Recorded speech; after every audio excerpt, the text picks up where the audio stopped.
అందరికీ నమస్కారం. ఇప్పుడు మనం సింహరాశి గురించి తెలుసుకోబోతున్నాం.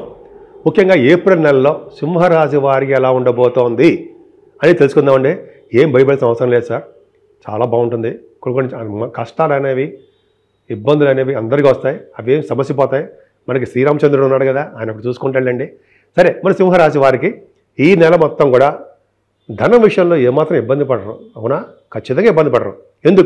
ఎందుకంటే మీకు సంపూర్ణమైన గురుదృష్టి కుటుంబ స్థానానికి ఉండడం వలన ధనానికి ఎటువంటి ఇబ్బంది పడవలసిన అవసరం లేదు.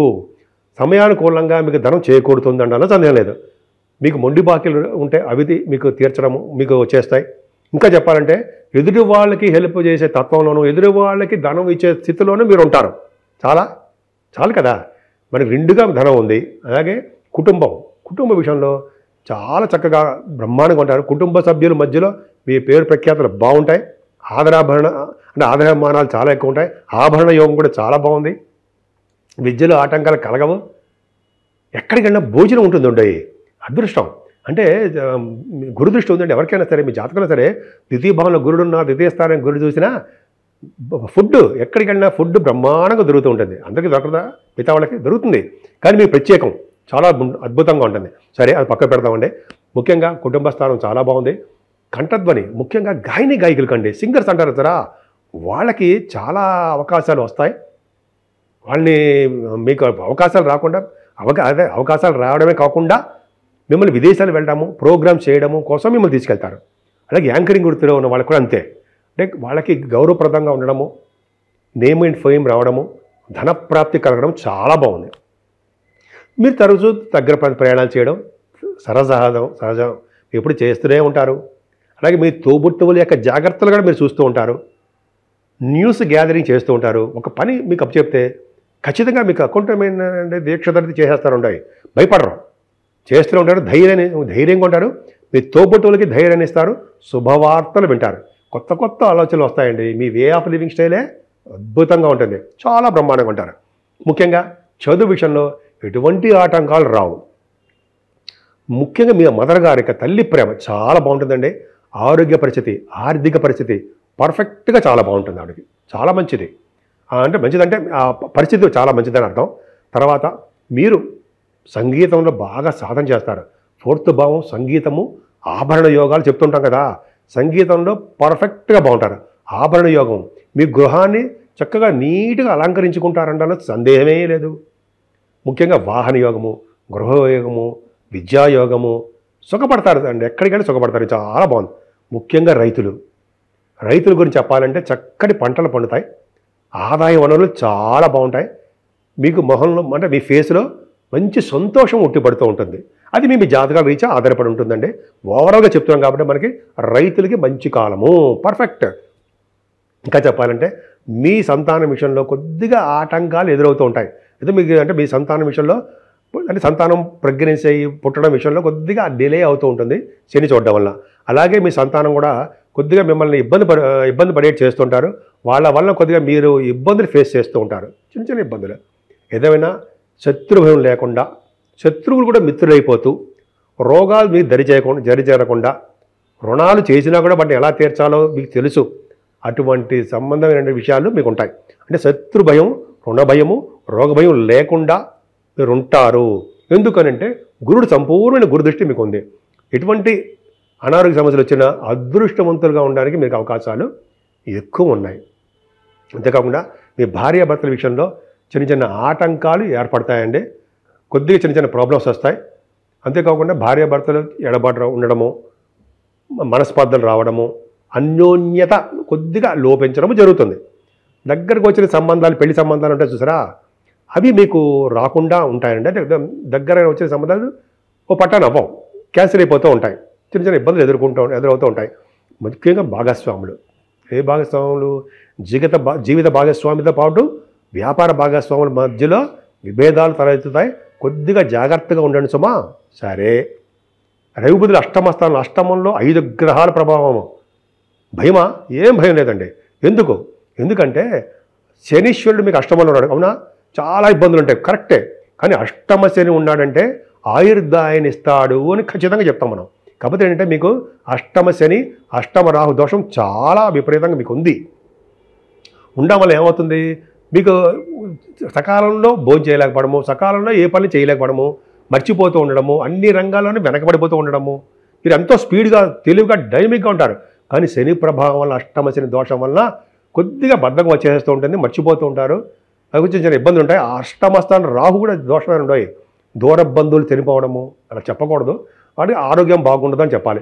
దూర బంధువులకు ఆరోగ్యం బాగుండకపోవడము, శారీరక శ్రమ, హెల్త్ ప్రాబ్లమ్స్, హెల్త్ ఇష్యూస్ వస్తాయి. అంతేకాకుండా ఈ రాహు ప్రభావం వల్ల కూడా మీకు కొంతమందికి వ్యవసాయదారులకు కానీ ఎవరికైనా పంటల నష్టము, పశు నష్టం అంటాం కదా, గృహంలో పీడ, ఇవన్నీ ఊరికి చెప్పకూడదండి. ఇవన్నీ చెప్తే మనకు అవన్నీ అవసరమా? మనకి బ్రహ్మాండమైన ఉన్న గ్రహాలు ఉన్నాయి కదా, మనం చెప్పుకుందాం. చిన్న చిన్న ఇబ్బందులు కలిగిస్తాడు, సరే ఆ పక్క పెడదామండి. అష్టమస్థానంలో మరి రౌబుదులు లేరా? రౌబుదులు ఏం చేస్తారండి? దీర్ఘాయుర్దాయాన్ని ఎవరా ఇస్తారు? ప్రభుత్వం ద్వారా ధనయోగాన్ని కలిగిస్తారు. అలాగే బుధుడు అష్టమంలో ఉన్నారంటే విదేశాల నుంచి మీ ధనయోగం కలగదా? ఖచ్చితంగా మీకు ఉంటుంది. అవునా? ఉంటుంది, చూడండి కావాలంటే. మరి ఇంకా అంత అద్భుతం కదా. రవి బుధులు ఉన్నారంటే విదేశ పర్యటన ఉండదా? ఉండి తీరుతుందండి. అంటే రవి బుధులు అష్టమస్థానం మనకి దోషమా? దోషమైన చెప్పుకోకూడదండి. అష్టమాధిపతి కూడా స్ట్రాంగ్గా ఉన్నాడు. శని రాహుల వల్ల దోషాలు ఉంటాయి కాబట్టి మనం రెమెడీస్ చేసుకుందాం. శనీశ్వరుడికి మన తైలాభిషేకం చేసుకోవడం నేను చివరిలో చెప్పుకుందాం. 12వ భావం అయిపోతే చెప్పుకుందామండి. సరే, భాగ్యస్థానంలో రవి ఉన్నాడు. భాగ్యాధిపతి 12వ భావంలో ఉన్నాడు. ఇక్కడ ఒకటి చెప్పాలి ఏంటంటే, భాగ్యాధిపతి మీకు అంత రాజయోగకారకుడు ఉండవు. కుజుడు అత్యంత రాజయోగకారకుడు. ఎవరయ్యంటే మీకు కుజుడే. ఆయన నీచ స్థితిలోకి వచ్చాడండి. కుజ ప్రభావం కొద్దిగా మనం చాలా జాగ్రత్తగా ఆయన్ని మనం పూజిస్తూ, ఆయన్ని జపిస్తూ, ఆయన కళ్యాణాలు చేయించుకుంటూ ఉందాం. సరే, అది పక్కన పెడితే 9th హౌస్ లార్డ్ 12th హౌస్లో ఉన్నాడంటే విదేశీ పర్యటన చేసి తీరుతారు ఖచ్చితం. అంతేకాకుండా మీకు ఇందాక అష్టమస్థానంలో రఘుబుధుల వలన విదేశ పర్యటన, పైగా కుజుడు ఉన్నాడు కాబట్టి కొద్దిగా కష్టాలతో కూడుకుని విదేశ పర్యటన, కొంచెం చిన్న ప్రాబ్లమ్స్ వస్తాయి. సరే, పక్కన పెడదాం. ఏదైనా భాగ్యస్థానంలో ఉన్నాడంటే ఉచ్చ స్థితిలో ఉంటాడు. రాశ్యాధిపతి ఎగ్జాల్టేషన్లో మేషంలో ఎగ్జాల్టేషన్లో అంటే నాన్నగారికి ఆరోగ్య పరిస్థితి, ఆర్థిక పరిస్థితి పర్ఫెక్ట్గా చాలా బాగుంటాయి. నాన్నగారు, ఫాదర్ చాలా బాగుంటారండి. ఆయనకి విదేశాలు తీసుకెళ్తారేమో చూడండి. మీరు విదేశ పర్యటనకు ఉంది, ఆయనే వెళ్తుంటారు, విదేశాలకు వస్తుంటారు. మిమ్మల్ని చూడడానికి వస్తారేమో చూడండి, విదేశాలకి వస్తారు. అద్భుతంగా ఉంటారు నాన్నగారికి.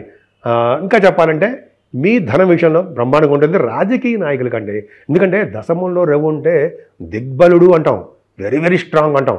దశమంలో రవి ఉన్నా, దశమ స్థానంలో కుజుడున్నా దిగ్బలత్వంలో ఉంటారు వాళ్ళు. మంచి చేయడంలో వాళ్ళు ముందే ఉంటారు. రవి అంటే మీకు దశమస్థానంలో రవి ఉన్నాడంటే రియల్ ఎస్టేట్ రంగంలో మనం ఇబ్బంది పడతాం అనుకున్నాం కదా, కుజుడు బాగాలేదని. కానీ రవి ఉన్నాడు కదా, నేను చూసుకుంటాను అంటాడంతే. ఆయన బ్రహ్మాండంగా రియల్ ఎస్టేట్ రంగంలో ఉన్న వాళ్ళకి బ్రహ్మాండంగా సక్సెస్ చేస్తూనే ఉంటాడు. అంతేకాకుండా మంత్రి అంటే పొలిటికల్ రంగంలో ఉన్న వాళ్ళకి ఉన్నతమైన పదవులు ఇస్తాడు. రవి సామాన్యుడే కాదు, దశమంలో రవి ఉన్నాడంటే ఉన్నతమైన పదవులు ఖచ్చితంగా ఉంటాయి. మీరు రాజకీయ రంగంలో ఉంటే పదవులు వస్తాయి. అంతేకాకుండా ప్రజాదరణ బాగుంటుంది. కొంతమంది కోర్టు కేసులు కేసులు ఉన్నాయి, వాటి నుంచి బయటపడిపోవడానికి అవకాశాలు ఉన్నాయి. కానీ కొద్దిగా మీకు ఇబ్బంది పడతారండి. అష్టమ స్థానంలో శని రాహు ఉన్నారు కాబట్టి కోర్టు కేసుల వలన లా రిలేటెడ్ సంబంధించింది కొద్దిగా ఇబ్బందికరంగా ఉంటుంది. కొద్దిగా అమ్మవారి పూజలు చేసుకుందాం. సరే, దశమస్థానం బాగుంది కాబట్టి దశమస్థానం ఇంకా చాలా అంటే భాగ్యస్థానంలో రవే అద్భుతమైన ఫలితాలు ఇస్తున్నాడు. ఇంకా దశమంలో చూసుకుంటే చూడండి, గురుడు దశమంలో గురుడు ఉన్నాడంటే వేదశాస్త్ర పండితులకి బ్రహ్మాండమైన కాలం. వేదాలు వల్లిస్తూ ఉంటారు. అంతేకాకుండా గురుడు దశమంలో ఉన్నాడంటే బ్యాంకింగ్ రంగంలో ఉన్న వాళ్ళకి, విద్యా సంస్థలో ఉన్న వాళ్ళకి, అలాగే ఫైనాన్స్ అండ్ అకౌంట్స్ సంస్థలో ఉన్న వాళ్ళకి, శాస్త్రవేత్తలకి, పొలిటీషియన్స్కి, అలాగే ఇంకా చెప్పాలంటే డాక్టర్స్కి, లాయర్స్ అంటారు సార్, అడ్వకేట్స్, వాళ్ళకి గురుడు దశమ గురుడు ఉన్నాడంటే అడ్వకేట్స్కి బ్రహ్మాండంగా ఉత్తీర్ణత, ఉన్నతమైన స్థానంలో ఉంటారు. వాగ్ధాటి, ఒక వర్చస్సు, గురువే బలం కదండి మనకి, గురు బలమే బ్రహ్మాండం. పైగా పంచమాధిపతి అయ్యాడు. సో ఇలా చెప్పుకుంటే బ్రహ్మాండంగా ఉన్నాయండి. ముఖ్యంగా ఆడవాళ్ళు ఇక్కడ చెప్తున్నాను, ఉద్యోగ భద్రత ఉందండి మీకు. మీరు రియల్ ఎస్టేట్, మీరు సాఫ్ట్వేర్ రంగ ఉద్యోగస్తులు ఉన్నా, గవర్నమెంట్ ఉద్యోగాల్లో ఉన్నా మీకు ఉద్యోగ భద్రత, ఉద్యోగంలో ప్రమోషన్స్, ఉన్నతమైన ఉత్తీర్ణతంగా ఉండడము, ఆదాయ వనరులు బాగా పెరగడము ఉంటుంది. ఎంత బాగుందండి. బుధుడు కూడా చూడండి, బుధుడు కూడా బాగున్నాడు, అష్టమంలో ఉన్నాడు. అష్టమంలో బుధుడు ఉంటే జనరల్గా చెప్తారంటే మగ పిల్లవాడు పడతాడని శాస్త్రం. అష్టమంలో బుధుడు మీకు ఉన్నారు. సరే, అవన్నీ పక్క పెడదామండి, చెప్పుకుంటే చాలా ఉంది. ఏదేమైనా 9th house and 10th house చాలా బాగున్నాయి. ద్వితీయ భావం బాగుంది, మీరు శని అష్టమంలో ఉండిపోయాడు, రాహు అష్టమంలో ఉండిపోయాడు అని చెప్పి దిగులు చెందకండి. మనకి మిగతా గ్రహాల యొక్క పవర్ మీకు ఉంది కాబట్టి మీకు ఎటువంటి కష్టాలు ఉన్నా సరే వాటిని బయటకు తీసుకొచ్చే శక్తి మిగతా గ్రహాలకు లేవా అన్నంత మాత్రం మన శని రాహుల్ని మనం వదిలేస్తామా, వదలకొడతామా? వాళ్ళని నిర్లక్ష్యంగా చూడకూడదు. అందుకనే మనం మీ సింహరాశి వాళ్ళు ముఖ్యంగా పూజించవలసిన దేవుడు ఎవరై ఉన్నారంటే శనీశ్వరునికి తైలాభిషేకం ఖచ్చితంగా చేసుకోవాల్సిందే. ఆంజనేయ స్వామిని మనకు తెలుసు కదండి, ఆంజనేయ స్వామిని తమలపాకులతోటి, మడమాలతోటి, అప్పాలతోటి పూజించడము, 11 ప్రదక్షిణాలు చేయడము మీరు చేయాలి, కంపల్సరీ చేయాల్సిందే. ఈ నెలే కాదు, మీరు 2.5 సంవత్సరాల పాటు ఇవే చేసుకోవాలి. అంతేకాకుండా వెంకటేశ్వర స్వామి దగ్గర అఖండ దీపారాధన ఎవరు చేస్తారో ధ్వజస్తంభం దగ్గర వాళ్ళకి శని వల్ల వచ్చే దోషాలు పరిహారం చేస్తానని సాక్షాత్ వెంకటేశ్వర స్వామికి మన శనీశ్వరుడు మాట ఇచ్చాడు. నేను నా సొంత కవితం కాదుండయి, నేను చదివిందే చెప్తున్నా. అంతేకాకుండా శివాభిషేకాలు ఎవరైతే శివాభిషేకాలు చేసుకుంటారో, శివుని ఆరాధిస్తారో వారికి శని వల్ల వచ్చే దోషాలు, రాహు వల్ల వచ్చే దోషాలు కూడా తొలుగుతాయిట. ఎంత బాగుంది చూసారా? పైగా రాహు అష్టమ రాహు ఖచ్చితంగా చండీ హోమాలు చేయించుకోవడము, అమ్మవారికి మంగళవారం పూజలు చేసుకోవడము ఈ ఖచ్చితంగా చేయాలని ఇంక చెప్పుకుంటూ వెళ్ళిపోతే చాలా ఉంది. ఈ నెలలో కూడా మనకి భద్రాద్రి రాముడి యొక్క కళ్యాణం జరగబోతుంది కదండి. భద్రాద్రి రాముడి ఉత్సవాలు జరుగుతున్నాయి కదా. సో శ్రీరామచంద్రుడిని పూజించడం వలన మనకి కష్టాలు, ఎటువంటి కష్టాలు వచ్చినా సరే ముఖ్యంగా ముందు ఉండేది మనల్ని ముఖ్యంగా కష్టాల నుంచి బయటపడేసే దేవుడు ఎవరై ఉన్నారంటే శ్రీరామచంద్రుడు ఒక్కడే.